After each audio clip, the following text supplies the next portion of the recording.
It's that time of year again, everyone, where we collectively look back across the last 12 months of games we've played and try to choose which ones deserve accolades. The gold stars, the 5 stars, or at least the games that are the least disappointing during a bad year. I'm William Strife, and these are my top 5 games for 2019, along with a handful of extra mentions. Right off the bat, I have to bring up 2 separate games, which are Bloodstained and Control. Somehow these two managed to both catch my attention and slip through the cracks. In fact, I'm not even showing you proper footage because, well, I don't own the games. That's how hard I've missed them. I've heard good things about both and still want to go back and give them their fair shot. Bloodstained with its art style and Castlevania appeal, and Control with its seemingly supernatural space-bending powers. I don't know what to expect from either of them, but I know I'm still interested and just can't put them in the running. I guess you could file them under games I missed that I wish I hadn't. Anyway, with that said, let's move on to the games I have played, starting with number 5, Devil May Cry 5. This one was an easy contender for my game of the year, as it's an installment in a franchise that hasn't seen action for years. Devil May Cry 5 doesn't break new ground or improve on the formula of previous games in any substantial way. If anything, it's more of a revisiting of what already works. It's no Devil May Cry 3, which is commonly considered the best in the series, but that doesn't really matter because it holds its own. Everything from Dante and Nero's smarmy attitudes to its sense of campy humor that's both unapologetic and indulgent, and the satisfying action combat where you're graded for how stylish you are.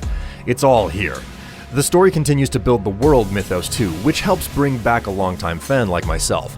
In fact, the only real problem with the game is how the world design hasn't changed with the times, being more linear than open. This is actually what causes it to be so far down my list at slot 5. The linear nature of the game's design somehow, and honestly for reasons I don't really understand myself, make me feel less interested in playing through it again. In any case though, Devil May Cry 5 is a great game that's plenty of fun in a franchise I was happy to return to, which solidly puts it in spot 5 of my top 5 list. Next up is number 4, The Outer Worlds. The placement of this one will probably surprise most of you longtime watchers. The Outer Worlds was highly anticipated by a lot of people, myself included, but all that expectation can cut both ways, and that is what honestly puts it so far down the list for me.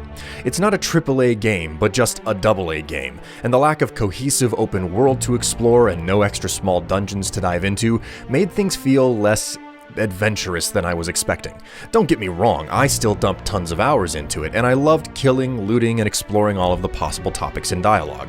At the end of it though, there was no proper antagonist for most of the game I could set a face to, which sets it back a lot.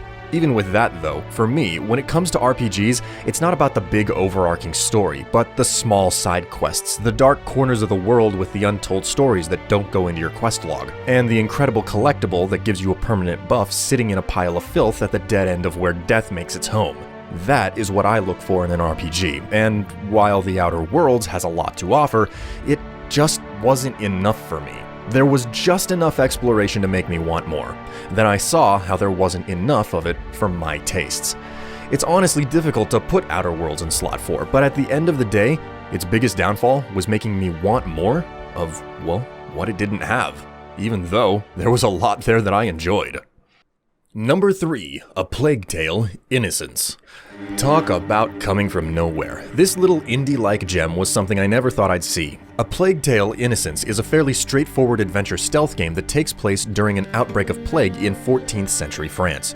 You play as Amicia, a privileged noble girl whose life comes crashing down all at once and has to flee with her younger brother Hugo, whom you discover has special powers. Honestly, given how linear and story-driven this game is, if it was made during a previous generation, it would blend right in as an impressive experience, but be replaced by another lesser game just like it within a few months.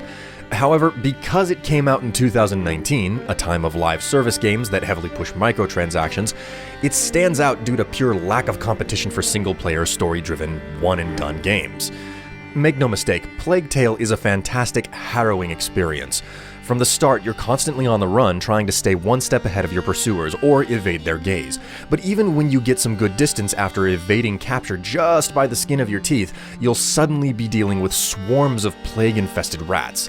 They're not normal rats either. If given the chance, they will eat you alive, and on more than one occasion, you watch and manipulate them into stripping flesh from bone. And all the while, you're trying to understand and solve the mysteries of Hugo's illness and eccentricities.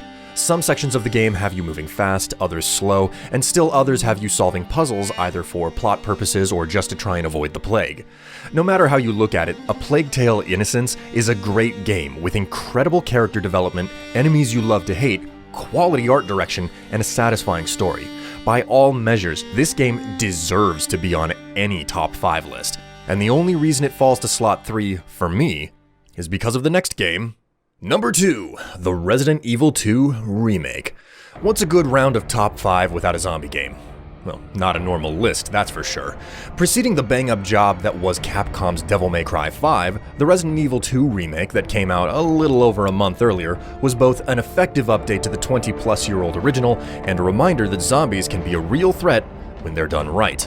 With brain-eating shufflers that refuse to go down easily and gobble up a limited number of bullets, this game returns the concept of survival to survival horror.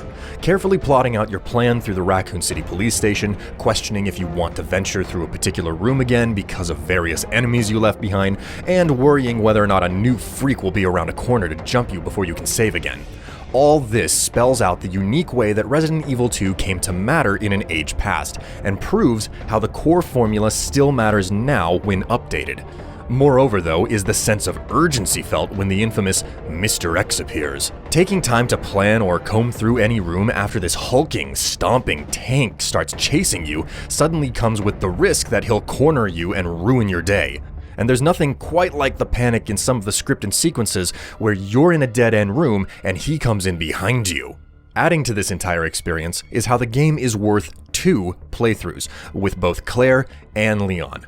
Not only does this unlock the full ending, but just enough of the game world, weaponry, and puzzles are changed to make playing through 80% of the same areas feel justifiably different. This is actually the only game this year that I played through 4 times, or maybe 2 depending on how you look at it. First in the Leon-Claire order and then in the Claire-Leon order. To be certain, Resident Evil 2 was a great success, proving that a return to formula for this zombie franchise was a worthwhile effort to make. Now, before moving to my top number 1 game of 2019, let's take a bit of a sidestep and discuss a game that was a real stinker for me. Well, stinker might be a bit of a stretch, but it was by far the biggest disappointment. Save me for what I'm about to do here, but it was The Legend of Zelda: Link's Awakening.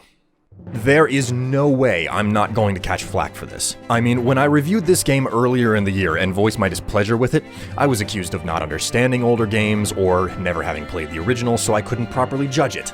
So I'm just going to respond to those criticisms right now. I'm a longtime fan of the Zelda franchise. I own and have beaten both the original Game Boy version and the Color DX version. They're prized possessions in my small collection of games. So when I said, and still attest, that Link's Awakening for the Nintendo Switch is an overpriced fossil with no more than a bit of visual spit shine on it, I mean it. Let's get right to the point here. I was expecting this game to get some much-needed updating to bring it at least somewhat in line with 21st century game design. Instead, it is an exact recreation of the original, which shows off how poorly the world design and overall game design have aged. Keyword there being aged. This is an old game, people. I detail it more thoroughly in the review, but in essence, the game world is just too cramped, and the order of the day is backtracking. When you remake a game, there's always going to be a need to decide how much to be faithful to the original and what you need to redesign to keep things relevant. In the case of Link's Awakening, it's 1% redesign, 99% carbon copy with a new coat of paint. It's an old game that looks new but feels and plays old, plain and simple. Now, all of these things can be forgiven, but then you consider by far the most important thing I haven't covered yet.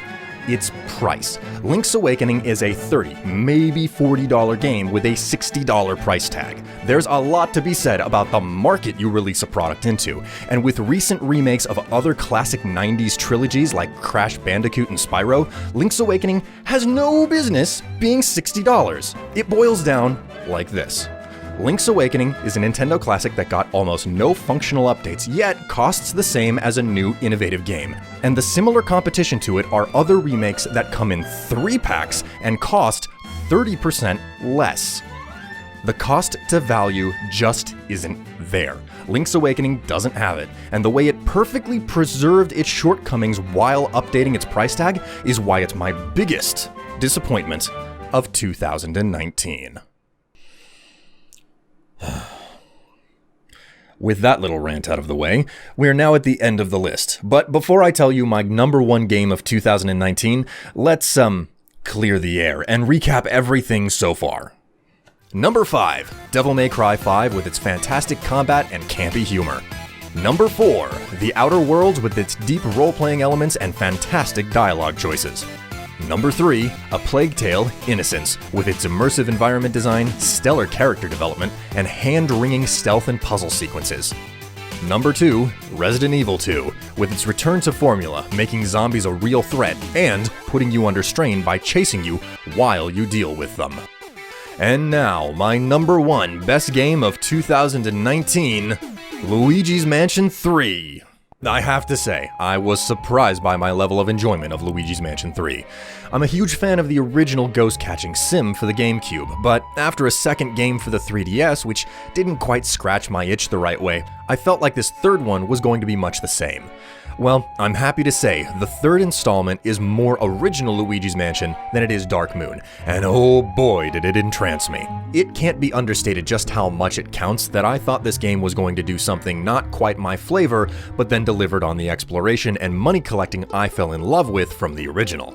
It's not a perfect game, but even with its mistakes, it's more of a 3 steps forward, 1 step back type of situation. Anything here that bothers me is vastly outweighed by the sheer amount of hidden gems, pearls, coins, and pillows stuffed full of dollar bills. What's more, I just can't get enough of how expressive the ghosts are in this game. From the big bosses on each level to the generic spirits that randomly wander the halls, they all have so much character. Additionally, fighting the ghosts is tons of fun, especially with how you can slam them around and break things that decorate the environment. Now, in the review I did of this game, I took issue with the forced backtracking, and similarly, that's a big part of my critique for Link's Awakening. Backtracking is a double-edged sword, though. When you force players to do it, you likely won't get a positive response. It's not the same for everybody, but in general, that's the rule. Luigi's Mansion 3 is no exception to this, but I also backtracked through the entire game on my own, just to collect up all the coins and money I could. This is the exception to the rule, when players do the backtracking of their own volition to have more fun. And that's exactly what collecting money is in this game. Lots of fun. The ghosts and their personalities, the fun battles, the pleasure of vacuuming up money, all of this is what makes Luigi's Mansion 3 my top game of 2019. Now, you may think that's the end, but before we go, it only makes sense that I give out my Gold Star Award. This is an award reserved for a game that's not new, and specifically a game that I've played a lot over the last year that's given me a lot of personal enjoyment. The game that I play whenever I crack open a cold one or sip a cocktail on a Friday night. For me, that game is Dying Light.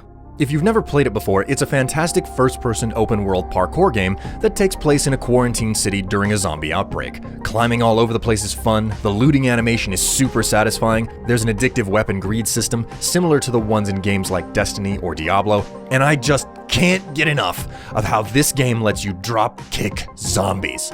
It also helps that lately, they keep running in-game events to hype for Dying Light 2. Now, why they run the events doesn't really matter. What does is how they spawn overpowered weapons that turn zombies into beach balls, making sure that every whack with a baseball bat scores you a home run. But yeah, Dying Light. It's a great game that I don't know how to put down, which is why it gets my Gold Star Award.